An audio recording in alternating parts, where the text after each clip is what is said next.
Hey humans.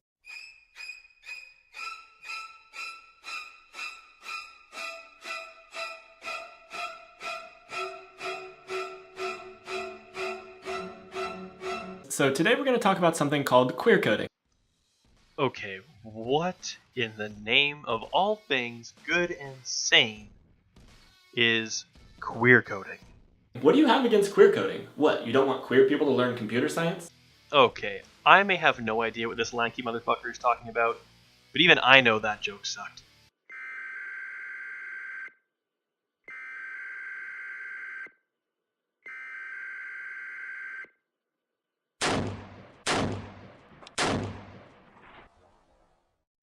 Alright everyone, here we are with the first episode of my series, Everyday Anti-Feminism, with the reluctant co-host, Ryley J. Dennis. Finally went with the name change, and didn't even take the easy way out. Seriously, Justin, Justine, whatever, it's his, her name, let's move on. Against the advice of many, I've decided to take a peek down the rabbit hole that is Ryley Dennis's Everyday Feminism, and try to figure out what the fuck is going on in this long-faced feminist's brain. Okay, wish me luck. So anyways, coding, when we're talking about the media, is when writers heavily imply that a character has a specific trait without explicitly saying that they have that trait. Now, I may be but a simple Canadian country bumpkin viper, but boy, I say, boy, even I know that kind of thing is supposed to be called subtext. Queer coding is when writers, intentionally or not, imply that a character is queer, which usually means gay, but is also an umbrella term for other marginalized identities based on gender or sexuality. Oh, I get it now, but isn't that a good thing? Doesn't that mean we get more representation in the media? You know, I don't know if Ryley here has some serious multiple personality stuff going on, or if they're just completely lacking but a shred of self-awareness, but Hipster Glasses Ryley seems like a fairly rational, albeit unfunny individual. Not exactly. So it's not good that we're seeing more queer or gay or lesbian or possibly queer or gay or lesbian characters in pop culture. What the hell is it that you want then? If you're going to sit around, bitch and moan and whine about there not being enough LGBT representation in television and film, but you're also going to whine when you actually get what you've been asking for, why should we change anything?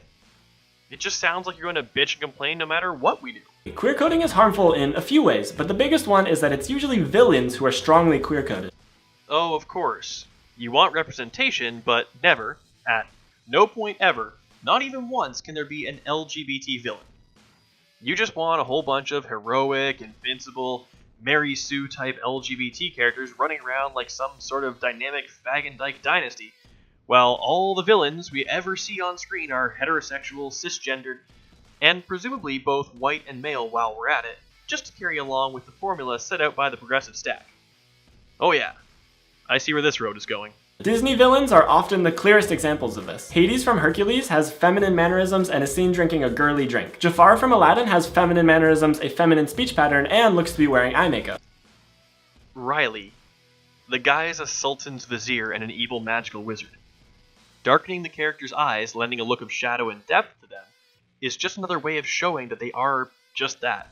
Shadowy, dark, mysterious, and treacherous. And who the hell are you to claim that only women and queer folk can wear makeup? I think the entirety of the 1980s would like to have a talk with you. You know, these guys, and these guys. And while we're at it, how about this guy? You know what, fuck it, I think you get the point. Scar from The Lion King Had an irreverent attitude and was brought to life by the gruff British baritone voice of Jeremy Irons. Scar wasn't queer. A little dramatic maybe, but not exactly your stereotypical flamboyant Elton John level character, which you would need in order to make the argument you're putting forward here, because otherwise all you're left with is some weak-ass circumstantial evidence. Governor Ratcliffe from Pocahontas. Okay, yeah, I'll give you Ratcliffe. That guy was definitely pillaging the poo pipe. And Captain Hook from Peter Pan. Nope. Sorry. Just no. I cannot let you get away with that one. He displayed girly tendencies when it came to screeching and running away when the Croc showed up. But That's what we in the English-speaking world like to call the use of similes. You know, screaming like a little girl. Comparing him to... For fuck's sake, is any of this going to have a chance at getting through? I don't want to waste time on an English lesson if I know it's never going to be taken into consideration. And are usually seen as queer-coded as well for similar reasons. What was it, Ryley? Slow news day at the feminist office? You're really reaching for these ones. At least you have a half-decent example coming up, but your lead-in has been absolutely piss poor, if I do say so myself.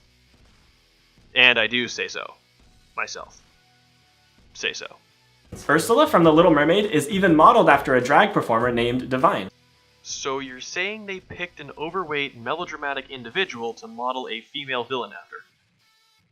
Okay, what's your point? Captain Jack Sparrow's look was modeled after Keith Richards, but that doesn't make him Keith Richards. Sure, Richards plays his dad and all, but that's not the point. He's not him. And speaking of him... But this goes beyond Disney. The most obvious example I can think of is him from the Powerpuff Girls. See, here you go. A character who was definitely styled to imply that they were either transgender or a flamingly homosexual transvestite.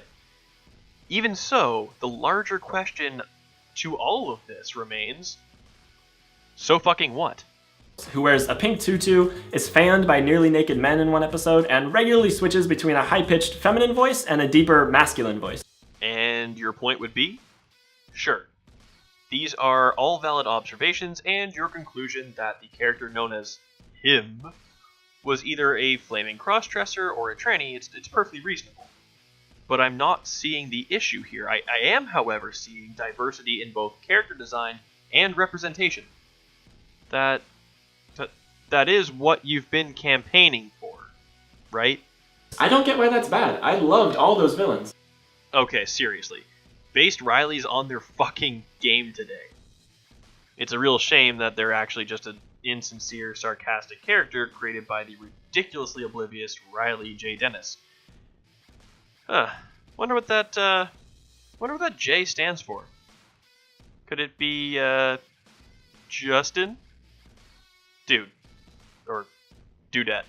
Whatever. Just can you just pick one? Seriously, like either go full bore, like both barrels on this shit, or just like fucking leave it at home and admit the fact that you're just doing this for the attention.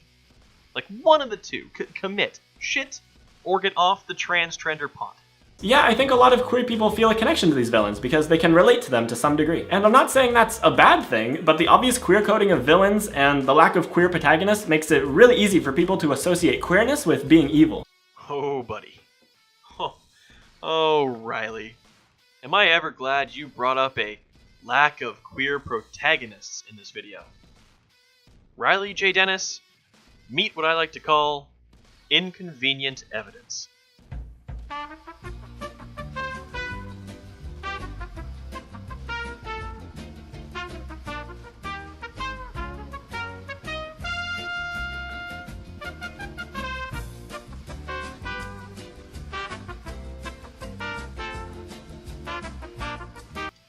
Anyway, with that sorted, let's get back to the video. If the only time you ever see a feminine man is when he's evil, I don't think you're going to have very positive associations towards feminine men. This can easily influence young people who see these TV shows and movies. Queer youth can begin seeing themselves as other, as something that's not normal, as something that's to be defeated. Well, Ryley, by definition, being queer is not the norm, so it's not normal. Sorry to tell you, but the percentages don't lie. Now, the whole something to be defeated thing? Come on, really? I've seen plenty of straight, white, male villains, and I don't view myself as something to be defeated.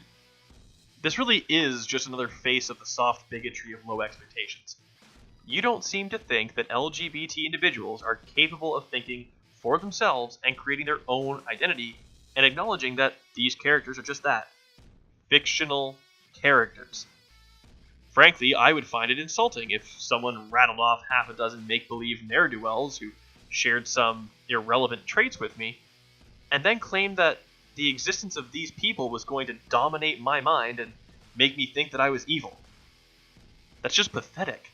Non-queer youth, likewise, find it even easier to demonize queer people because that's the association they have with queerness. Yeah, so just take everything I just said and flip it around.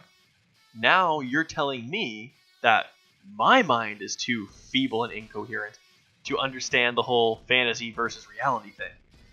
And then, make my own decisions about people according to, observations and reality. Go fuck yourself, Ryley. Yeah, but the stuff that you mentioned, like feminine mannerisms and feminine speech patterns, that doesn't make someone queer. You're only making that connection because it's a stereotype. Well, I'll be damned. Based Ryley strikes again. Well, feminist Ryley, what have you got to magically defeat that little tidbit of reality? I agree. I don't think people are defined by their mannerisms or their speech patterns. I think there can be feminine straight men and masculine gay men and all sorts of different gender expressions that are totally valid. But that doesn't erase the fact that most people will read these characters, or at least these characteristics, as potentially queer. So, nothing, right? That's what I'm getting from what you just said. You've got nothing to refute that what you've been saying makes sweeping assumptions about basically everyone on planet Earth except yourself. Because we all know that you're the only one who really gets it, right, Ryley? And you're just going to brush it off by saying, most people.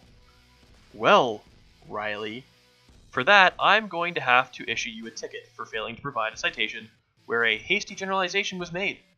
You're fine to be paid to your local International Ministry of the Patriarchy offices between the hours of 8:30 a.m. and go fuck yourself, O'Clock. The unfortunate reality is that we live with these stereotypes. Many of which are relatively accurate, but sure, let's make that a bad thing. Go on. Men who do feminine things are unfairly stereotyped as being gay. Women who have short hair and who act more masculine are unfairly stereotyped as being lesbian. Unfairly? Really? You're going to say that it's an unfair or unfounded stereotype? Okay then. Alright. Straight up fuck you and your utter lack of any semblance of grasp on reality. We all know this. We all have these biases in our heads. So when we see a villain acting stereotypically gay, we make that association. I'm not sure, but it sounds to me like Ryley's phrased that in just such a way that it implies we make the connection from the mannerisms all the way through to the queer identity. But they've couched it in such a way as to be able to backtrack and say, oh no, I just meant that people make the association with commonly recognized mannerisms and their typical queer identities. Nice try, but I can see what you're trying to pull. Or am I giving you too much credit? Who cares? Always better to overestimate your opponent than underestimate them. Even those of us who are aware that it's just a stereotype, we know what's being hinted at. To ignore that and say that we are beyond these stereotypes is the colorblind argument. You're saying that because you're aware of these stereotypes and you know better, that everyone else has to as well. Nope. Not even close to what I'm arguing. But hey, keep on swinging till you manage to hit something. But that's not how it works. People are going to associate these characteristics with queer people because they associate these stereotypes with queer people. We can want to live in a world where these characteristics have no association with queerness, but we're not there yet. And we're not there yet because, and listen to me very closely, Ryley, we're not there yet because, and brace yourself, because we live in this place called reality, where these speech patterns and mannerisms and appearances all point to certain trends and patterns. Humans are really good, Ryley, at detecting patterns and recognizing what different collections of traits typically indicate because our ancestors needed to pick up on the patterns all around them in order to not wind up as dinner for the next bigger, badder creature. But sure, let's just drift off into your little fantasy world where people put aside pattern analysis. I bet crime would be so much easier to solve there. You know, when we don't associate things with other things based on provable evidence. Okay, I guess that kind of makes sense. But I mean, isn't this just like a made-up Tumblr word? It's not like a real thing. Oh man, I don't know how to break this to you, but like, all of the words are made up. Like, all of them. No fucking way am I going down this road. No. Nope. Just no. No. Hell no. There's no way. There is absolutely no way I'm going down this stupid little all words are made up, so they don't have to mean anything unless it's supporting my argument. I'm not gonna do it. All right, you pull the whole they don't mean anything because they're all made up, unless they support me, in which case they totally have to mean things because then it supports my argument. But if you want to use words, then well, I'm sorry. We interrupt this video to notify you that we have been experiencing some technical difficulties. Please stand by while we resolve the situation. Thank you for your patience.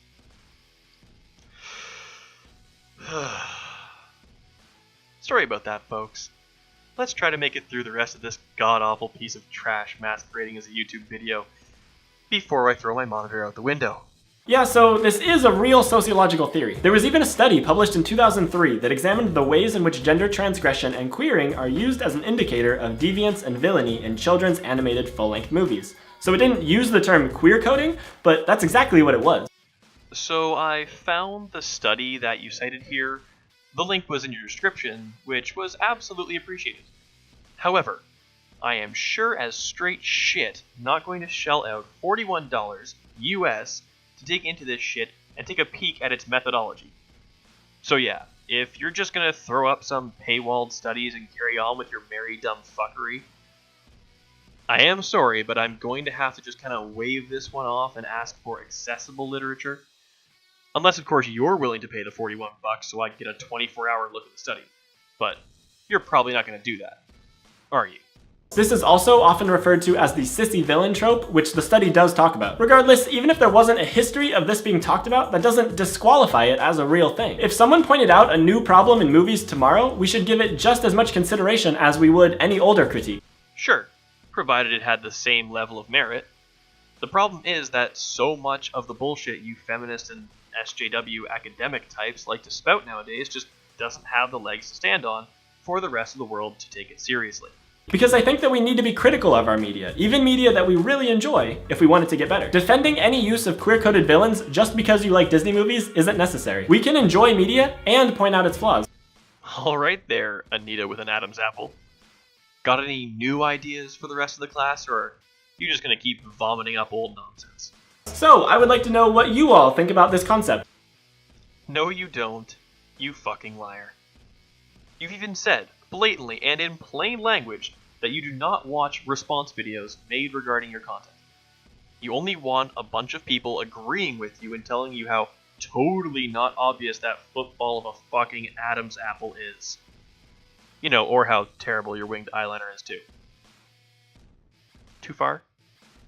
Well, whether that was or wasn't an unnecessary low blow, that's all we have for Ryley's video today, and as the rest of it, well, it was all the same kind of aforementioned disingenuous requests for opinions and feedback, so just see groupthink and reassurance. And I'm not going to sit here while they plug the rest of their nonsense series, that's for damn sure. But don't worry though, because I know just how excited you all are about there being more videos, just like this one. Let's keep this response video train running. See you next time, everybody.